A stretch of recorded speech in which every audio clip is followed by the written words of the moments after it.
Investasi di Indonesia terus diganggu oleh satu masalah besar, premanisme. Praktek pungli, intimidasi, dan pemerasan yang kerap terjadi di sektor bisnis telah menggerogoti iklim investasi yang seharusnya kondusif. Masyarakat resah, pengusaha merasa tidak aman, dan para investor malah berpikir dua kali untuk menanamkan modalnya. Bersama saya Wisnu Yuwono, kita akan telusuri lebih dalam dampak dari premanisme ini terhadap dunia investasi dan masyarakat Indonesia di episode Catatan Kebijakan Publik dan Politik episode kali ini.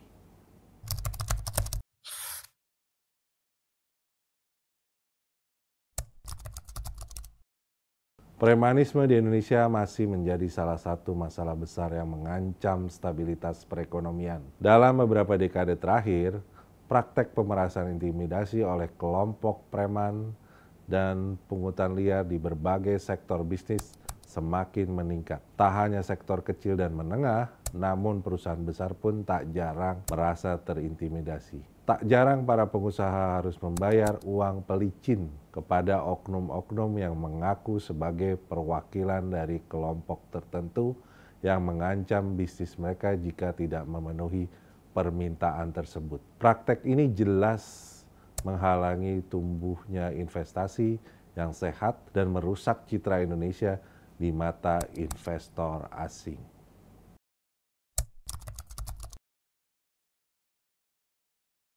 Masyarakat juga merasakan dampak yang nyata dari premanisme yang menggerogoti perekonomian. Selain mengganggu keamanan, praktik ini juga berpotensi merusak kepercayaan masyarakat terhadap sistem hukum. Dalam beberapa kasus, masyarakat harus menghadapi pemerasan di jalan-jalan raya, tempat usaha, bahkan di lingkungan mereka sendiri. Seiring dengan meningkatnya ketidakamanan, masyarakat semakin kehilangan rasa aman dalam menjalankan aktivitas sehari-hari, termasuk berbisnis. Bahkan di beberapa daerah, keberadaan premanisme memicu kerusuhan sosial dan ketegangan antar warga.